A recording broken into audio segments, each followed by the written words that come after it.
7 of these. Yep. 7 of these. Okay, we got some of the worst boss fights in video game history, and if I sound very irritable, it's just because I just finished doing a pre-recording of Aliens Colonial Marines. The good thing is, I passed the first mission in 2 parts. Now the next part, when I do it, it's going to be me going after Weyland Yutani.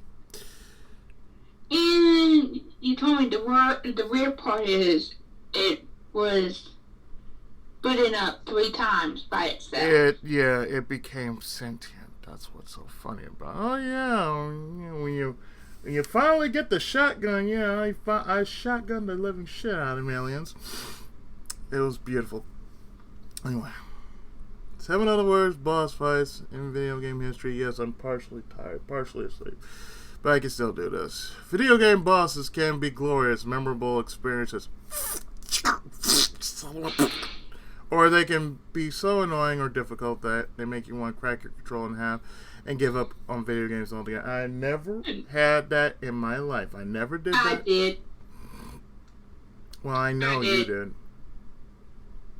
I know Max had it, but it was somehow different.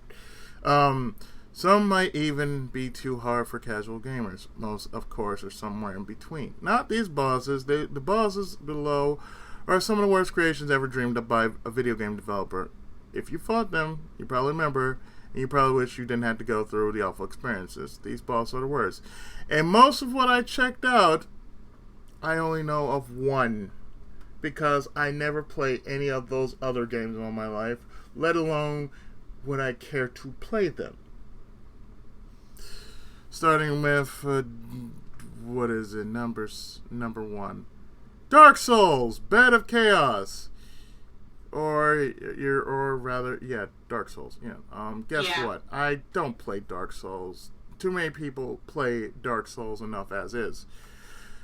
Most bosses in Dark Souls are horrifying creatures straight out from your worst nightmares. Oh, trust me, I got some. Her name is Kathy. Anyway, but if you go up against them enough times, you'll discover their patterns and learn how to defeat them. That's why I play Dragon's Dogma over this. I like to be outside. I want to face some godly, unseen force that only I can see and only I can beat. Oh yeah, God Eater. Yeah, forgot about that. Bed of Chaos is a plant-like creature. That sounds easy enough to defeat in theory. You have to sneak around and whack him only 3 times before he dies. But hearing how to beat him and beating him, well, those are 2 very different things. It's kind of like Dark Souls version of Plant 42 from Resident Evil 1. Yeah, I've seen it in Dark Souls too. Yeah, that's because Bed of Chaos continuously hammers at you with its long limbs and makes giant chasms in the floor. That's Dark Souls 2 then. That's not 1. Let's see. It makes giant chasms in the floor right where you need to walk. And let's face it, the game's not exactly Mario with tight platforming controls. It's loose and baggy. When you jump, you only have the slightest idea of where you'll land. Bed of Chaos is no fun at all. Yeah, because, those who like Dark Souls are sadists and masochists. Oh boy. The only one that the one out of, so far, 4 that I've ever played. And I have not beat each one. Okay, this is from the Steam version or the PSP version. Chronicles. Okay, this is Dark Fact. Okay, Nightmare Road. Yeah, I'm not looking at that. This game, which has appeared on many different systems since its original 1989 release in Japan, is a decent action RPG. Because of its age, it's a little dated by modern standards, but it's a moderately successful franchise. 8 games. 8 games so far. Which is really all we can ask of any game. But fighting the final boss, Dark Fact, is basically an exercise in futility. Winning against this awful villain all but requires you to have the best gear in the game. That's like in any Ys game. And to throw yourself against the seemingly impossible task until your thumbs are blistered and your nerves are frayed. Excuse me. Let me point out that there's a worse boss in the Ys franchise, and I like to point it out, Mask of the Sun. The final boss of Mask of the Sun, El Didi. He is a puzzle boss. And let me tell you why he's a puzzle boss. Because for one, his first phase, you can't touch him.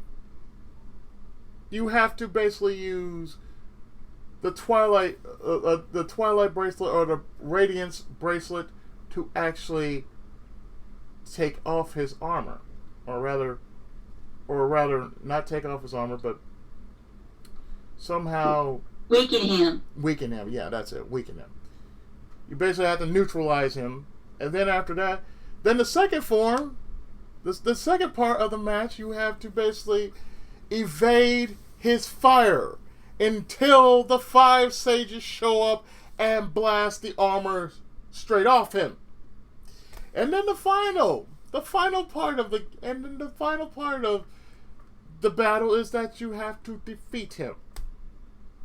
That's right, you have to defeat him as soon as you break his armor. As soon as his armor is broken, go right for the jugular. Oh, but that's not all. The guy before him, the penultimate boss, that I never learned until I watched a speed run of it, or rather a tool-assisted run of it. You need to get a certain kind of medicine. Or, no, it wasn't a medicine. It was an item that basically, that actually helped you with time. If you didn't have that, there was no way you could touch him. That's some bullshit right there. That's some bullshit. Mm-hmm. Like, oh, you should. Oh, why didn't you tell me this shit beforehand? Anyway. Fuck you, Dark Fact. Go fuck yourself, okay? Just go fuck yourself, okay? Basically, he zigzags around the screen at a high speed, flinging an endless barrage of projectiles at you. Each time he hits you, a square of the floor drops away. Your best bet is to flee from him, hacking away as often as possible, and hope his health runs down before yours does. Expect to repeat the process several dozen times before you finish the job. What a bastard. But he's not as bad as El Dildo. And the next boss battle is... I ain't never heard... Oh, wait. Oh, this dude. Yeah. Shao Kahn. Yeah. Mortal Kombat 9. I play Mortal Kombat 9. He is an asshole until you know what he's doing. Unless you played it on a different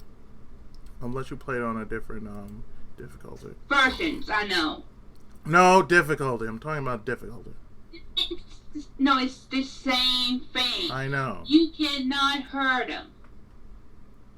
No, you can hurt him. You just gotta be fast about it. That's all it is. If you're looking for a frustrating time, go ahead and hop into a fight with Shao Kahn and Mortal Kombat 9. Oh, yeah. Mortal Kombat 9. Yeah, mm-hmm. This Skullface Creep is one of the cheapest fighting game opponents you're likely to face. And truth be told, I've seen like a guy actually play the game on medium, and the trick was he was fast enough to basically like either cheese him, because all he's doing is he's just cheesing. That's all Shao Kahn is doing. He's just cheesing. He really has no real moveset, because all he has is a shoulder charge, a hammer throw, and he taunts you. He really doesn't have any kind of move. Here's how I beat him. When he taunts, you can attack him when he taunts. That's all. But other than that, you can't even taunt him when he's fighting you. The only way to beat him is when he taunts. Like I said, he really doesn't have a moveset. He's just basically cheese. That's all he is. He's just he's like cheese. the Ivan Ooze. He's like Ivan Ooze from my Moving Power Rangers fighting game. Not only does he continually spam the same moves over and over, but his X-ray move leeches over half of your health if he lands it on you. Try fighting him fair and square, and you'll end up right where you began. The only reliable way to defeat him is to fight fire with fire and spam whatever cheap moves of your own work. Or what means taunting. It's not pretty, but it gets the job done. Damn right. I can care less from Shao Kahn. Oh, number 4. I never played this game because I was never really into this. Joker, Batman, Arkham Asylum. I'm sorry, that's just nasty. Any boss that brings an army along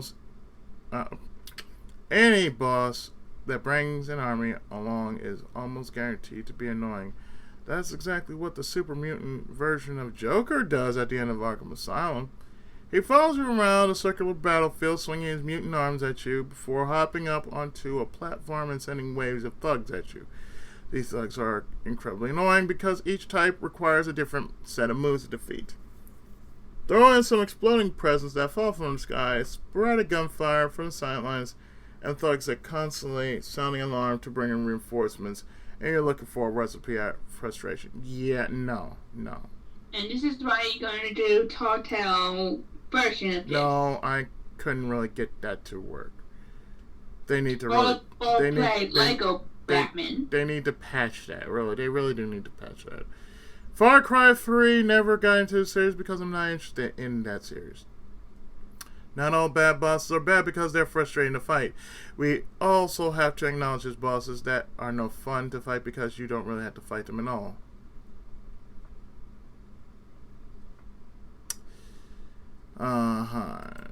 To start with, Far Cry 3. Please get out of the way. To start with, Far Cry 3 has an awesome villain. His name is Vaz, and he's a total psychopath who earns your hatred by kidnapping you and your friends. But spoilers! Thanks to some narrative surprises, you wind up fighting some dude named Hoyt in the final showdown. Yeah, a name like Hoyt. The only problem is not really a fight at all. At least not like the battles you've been engaging in throughout the rest of the game. It's a knife fight that uses quick time events.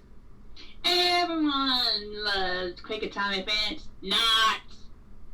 For no apparent reason at all. Bottom line, Hoyt is wholly unmemorable. Ubisoft should have stuck with us.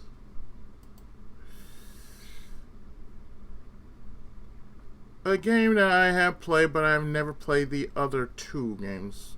I plan to fix that. I do have Fable Anniversary, and I think I have Fable 2. I'm not entirely sure, but I do plan on dealing with Fable in some way.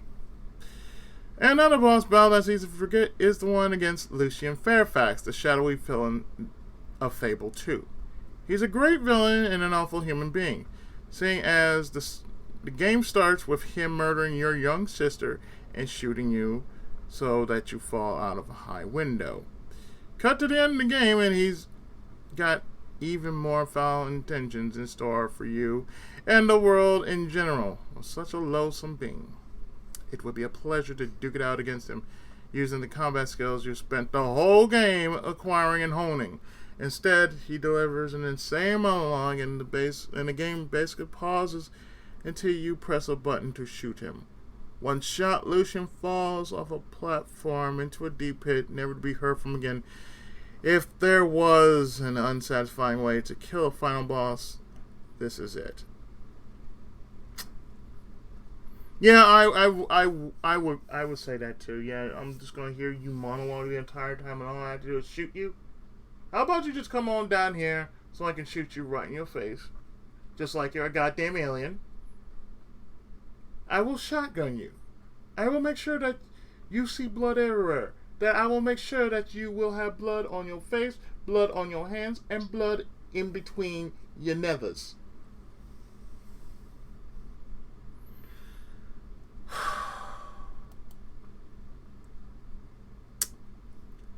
Yes, this is a game that 40 does play, but I don't see myself playing it because I'm not into stealth games. Lawrence Barrett from Deus Ex Human Revolution. Possibly the best thing about Deus Ex Human Revolution is that the upgrades and abilities you choose have a major effect on how you play the game. It's possible to play it like most other shooters by going in with guns blazing and spending your upgrade points to boost your weapon abilities. But if you feed your points into the stealth abilities, you can play the game almost without being seen. Where's the fun in that? This ain't exactly. There's. I mean, I'm sorry for it, but this may be your game, but still, no, man. I want to at least pop a few, hide, and then pop a few more, then hide, and pop a few more. Solid Snake is better than. Solid Snake has his moments. I'll give him that. Solid Snake has his moments. He's just a little over. Heck, Raiden from Metal Gear Solid 4 is better than this. At least he can fight back instead of hiding. Well, some games have to have that tactical espionage aspect. So, the only game with playing it stealthily is that you still have to fight bosses. True. Due to what must be an oversight on a developer's part, there's no way to get past the bosses without killing them, which would be fine, except that specializing in stealth leaves you uniquely unequipped to do so. Fighting the first boss, Fighting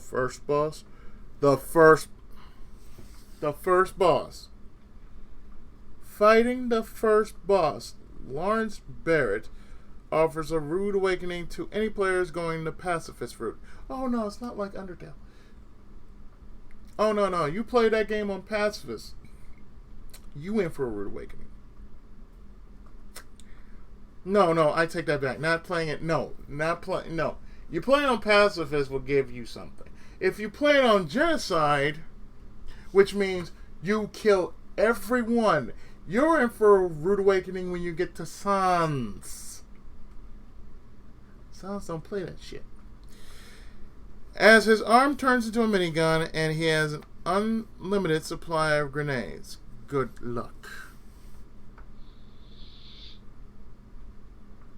I'm sorry, folks, but as far as boss fights go, I've dealt with worse.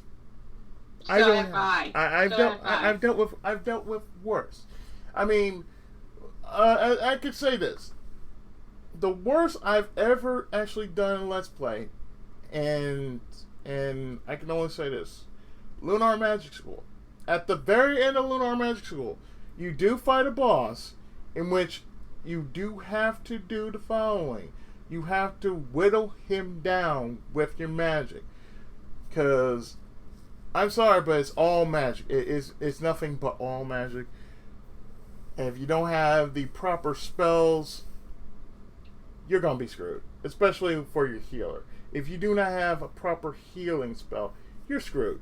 You're a SOL, okay? You are truly SOL. And by the way, when you go into the second form, because this boss has a second form, this second form leaves you with no... Well, let's see. After you've beaten the first form, the boss does a cheap-ass, one-wing angel, and leaves your party at, let's say, 1 HP. And that means you only have a split second to heal everyone. I kid you not. You only have a split second to heal before he probably hits you with his most powerful attack. Oh, and by the way, when this boss is pretty much and mind you, the boss is at his weakest state. So he can still kill you even at his weakest state by just pulling off one spell and blowing you the fuck away. I played even worse. I mean, I've dealt with worse. I mean, shit, Sonic and the Black Knight. Oh God! Don't tell me you played that. I used to own Sonic and the Black Knight. Waggle controls, mind you, waggle controls. And the one thing I had to say is, you take on King Arthur. Fucking hell, you take on King Arthur with waggle controls. That means, imagine me, slashing like a sword, But with the Wii, you have to be, you have to be on key with your controls because, oh hey, you got this the sensor bar. The sensor bar has to be in the. So it's kind of like quick time event. Almost, but you have to be on cue. You have to be on cue with the damn battle, otherwise you will get knocked back. You will get knocked back, and you would have to get this guy all over again. And mind you, that I'm playing a game in which I'm just basically going, like drawing a sword and everything else. Unlike Dragon Quest swords, Sonic and the Black Knight, no, you have to use the nunchuck and the Wiimote. Well, I have a real awful boss fight that I ran through. Thank you, Final Fantasy Star 2. Oh. 4 or 2? It's 2. Okay, just the original 2? Yes. Okay, so it's Famicom. Fantasy Star 2. Oh, Dark Fantasy Forest. Star. Oh, that. No. Dark Forest. No. Dark Forest. I thought Fantasy. Yeah, Fantasy Star 2. You mean Fantasy Star 2? She means Fantasy Star 2. Yeah. No, it's No, if you're talking about Dark Forest, it's Fantasy Star.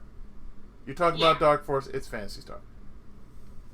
Dark Force, Fantasy Star 2, he keeps making you evil. You gotta use the sword to keep you from turning into evil, and you gotta keep fighting him. You gotta use the sword, keep fighting him. It's just. No, I can tell you something even worse. Fantasy Star 4. Fantasy Star 4, you have 3 different versions of Dark Force. The one you fight in the space station. Yeah, the one you fight in the space station is bullshit. The one in Gerudo Tower is also bullshit. The one in the soldiers temple, that is ultimate bullshit because you fight a humanoid version of Dark Force. But either way, Dark Force is a boo crappy boss fight. Either way. Although not as bad as, say, Lasik and Profound Darkness. Profound Darkness, Profound Darkness. And you know what? On Fantasy Star 2, Dark Force was bullshitting this. But the final boss, which is Mother Brain. Mother Brain, yeah. Mother Brain.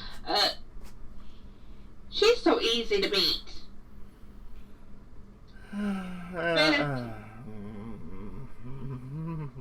It's just, after I beat Fantasy Star 2, I was like, thank freaking God, I beat it. I don't want to play it again. I deleted off my 360. I got what I needed. I'll leave it alone. I think the worst boss I've ever fought was in Project Cross Zone 2. And Project Cross Zone 2, basically, it's like this. Imagine a boss that has regenerative ability, but to the point that the modifier is up to, say, 10.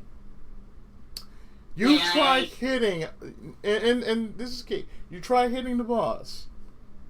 No matter how much damage you give it, it will come back. It will always gain some health back. So you basically have to... Okay, who's the boss? In Project Cross Zone 2? Yes. I forgot what it was, but it was like... It was... I forgot his name. I really have. I forgot. Was he in the Capcom, or what kind of game was he in? Neither. So it's original character. Yes, original character. It wasn't. It was no. It was kind of like It was around Namco Cross Capcom. I remember that. But it's like, basically, this boss, you had to basically do the following. You had to keep all your characters in this safety zone. You cannot let any of... it's like this. You had a safety zone that you had to protect. And you have about, like, say, three of these safety zones that you basically had to protect the entire time you were fighting the minions. So if you let one minion in, it was game over. So it was like, say, what was it? I think it was Super Robot Tyson A. That was like that. Like you couldn't let any. It was basically no one gets inside. It was basically that kind of thing. You couldn't let nobody get inside your safety zone, because if one got in, it was over. And I've done that plenty of times on Super Robot Tyson, in which you basically had to form a wall that nobody could get in. That means you had to make a wall of your best characters, your best offensive characters, and a wall of your best defensive characters. Even if they try to get in, they're not gonna get in. So it was like that, and the whole part of the boss was you had to do it for about, say, a couple of turns. Then story happened. Then exposition. Then after that, all you would have to do is you would have to, as soon as the bosses appear, that's all you would have to do. In order to get access to the final boss, you would have to do the following in any order. You would have to beat up Saya. You would have to beat up Shizo. You would have to beat up Ranmaru. You would have to beat up all the Shinra agents. No, actually, it was just all the Shinra agents. You would have to beat Sigma. You'd have to beat Shizo. You'd have to beat Ranmaru. You would have to actually beat every one of the series bosses just to gain access to the final boss. The final boss was right there, but you couldn't really hit him. You basically have to destroy every single person, every single series boss, in order to just so it's destroy. like the trial. Yes, you would have to basically beat every series boss, every major series boss, I should say. So you would have to beat every major series boss in order to just neutralize the regen. And then after you've beaten all those bosses, then after you would save and whatnot, and after I would heal and everything, okay, everybody go on in, whip that boss's ass. If you have a super move, waste it. It's okay. You're going to dish out tons and tons and tons and tons of damage. Once you do, it's over. But otherwise, no. Any of these bosses that's been mentioned here, oh hell no. I've dealt with worse. I mean, hell, I played Dragon's Dogma. Now I'm fighting giant sandworms and shit. It's like, I'm actually fighting something that's basically like, okay, twice my size. Well, okay, it's 4 times my size. Oh, hey, I gotta take you down? Okay, hold on. Let me just start crawling up on you. Like Shadow of the Colossus. Let me start crawling up on you. Oh, hey, you got a weakness?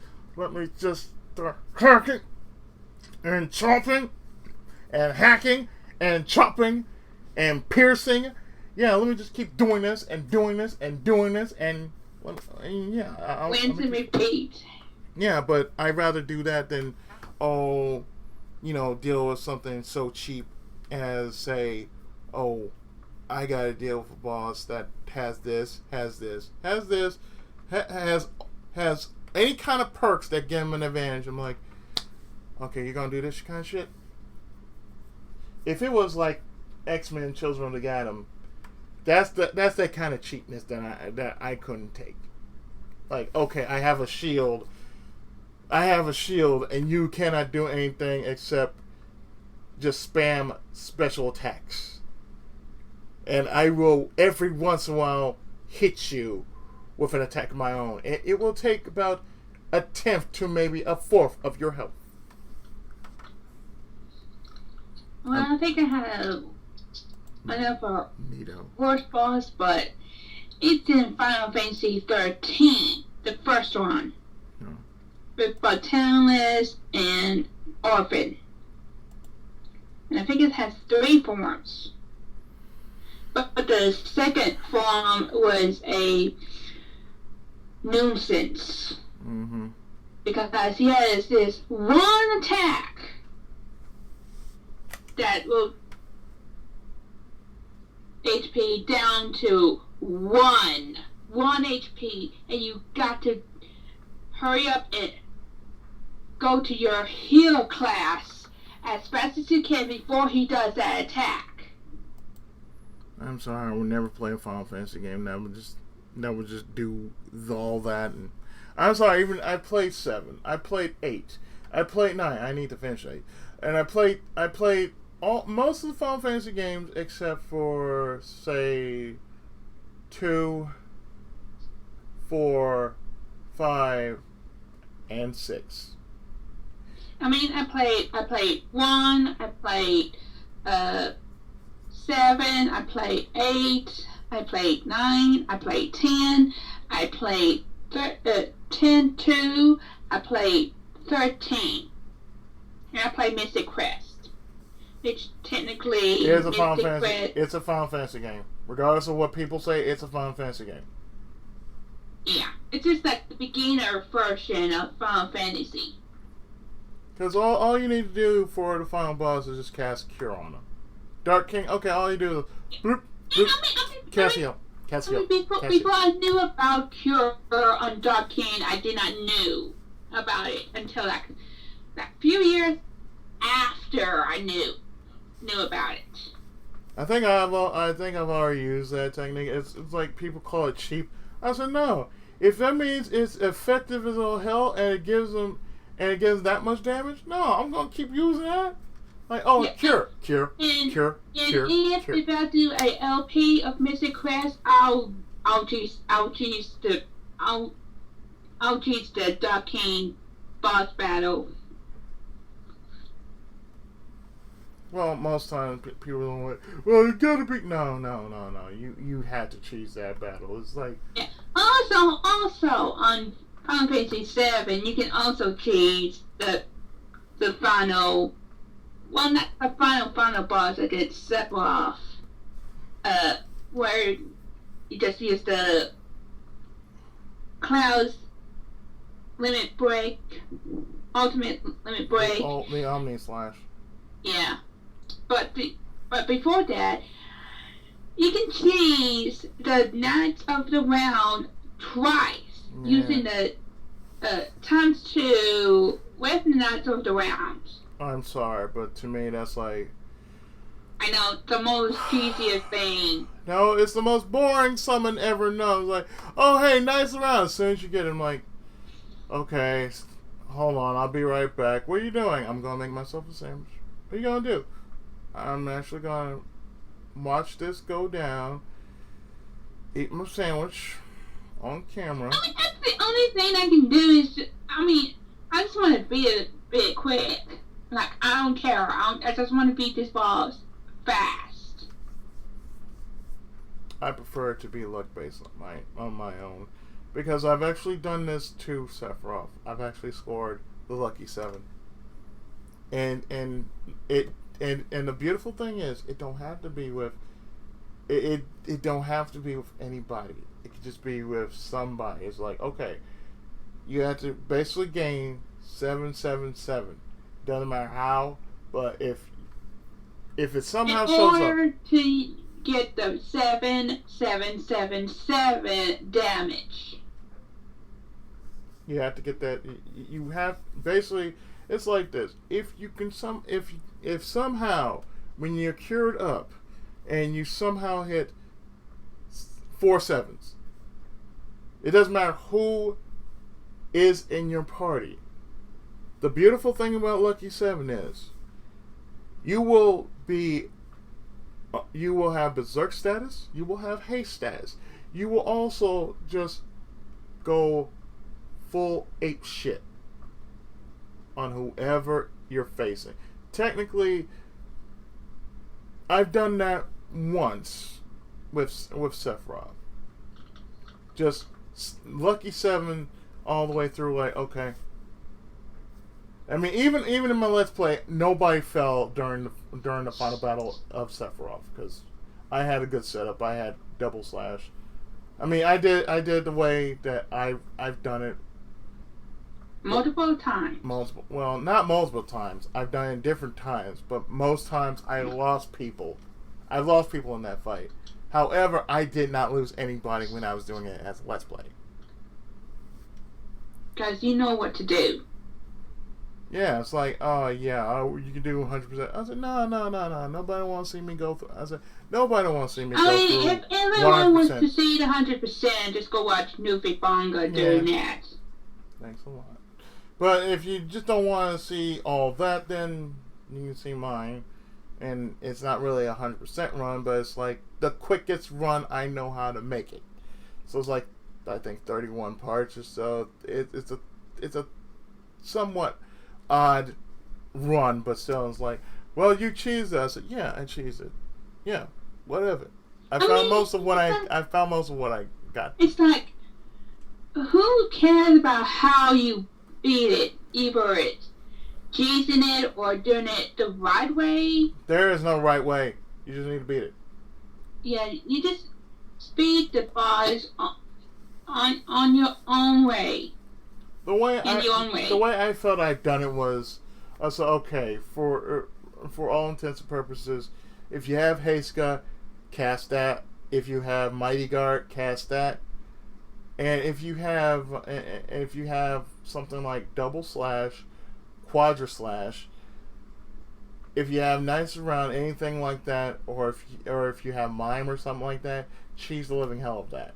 Anything that gives you like say double or quadruple damage, and you can basically, mine that, copy that or anything like that. If you can, basically the whole entire final fight with Sephiroth, it's all cheese because he's gonna pull off some bullshit. Some hard ass attacks. He's just gonna pull out One Wing Angel. That's the only one you have to be aware of. One Wing Angel. Pale Horse doesn't do shit, but One Wing Angel will. And I know, cause I played it, and However, like I said, we've dealt with worse boss fights than this. These are just one of the over the top ones. Still, I can't believe Ys 1 is like one of the most over the top ones. But okay, I've dealt with Dark Fact on the DS version, and I haven't, because I haven't beat the Book 1 at all. Well, I have the walkthrough, so I have the Let's Play of it. Let's Play of it, so it's like right there. But, Yeah, it's like when I beat Battalion/Orphan, I had to watch Izzy Bailey see how he does it, and it actually worked. Meh. Nobody cares about Izzy Bailey anymore. I know, but still. You just want to give him props. I don't give him props. I just like. You're giving him props on camera right now, and like, oh hey, Izzy's doing. Yeah, and Izzy ain't doing shit. Well, I'm not saying like that. I'm just saying. I'm always being overshadowed by someone else. Just because I talk about some other YouTubers does not mean that you're being overshadowed. I am overshadowed, but that's not the point. Anyways, if you guys have your worst bosses of your own that you played in the games, let us know in the comments. So like the video, comment, subscribe to Izzy here. Yeah. The only guy in this group who can possibly take on aliens, colonial marines all by himself. Yeah, I'm going to hell for this. I don't care. Because you're the only one who can do it. Well, I'm sure. I'm sure if anybody else were up to the task and want to do co-op, that's fine. But I'm like, okay, well, nobody want to do co-op. That's fine. I'll just deal with it myself. And that means there'll be lots and lots of deaths, mainly by aliens, very few by humans, but mainly by the aliens because they're cheap like that. Especially the Queen. I said I gotta deal with that shit. Yep. And why is she and the other aliens are not in worse bosses? I have no idea. I don't want to even know. I really don't, because aliens, colonial marines, as far as me doing it, pre-recording and all that. Yeah, at least I get a chance to find a loader again. When I get to it, anyway.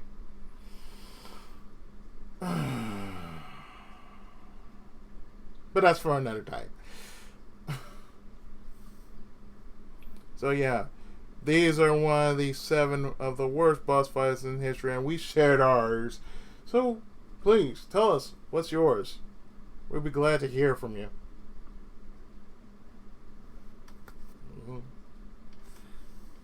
Anyway. Later, people.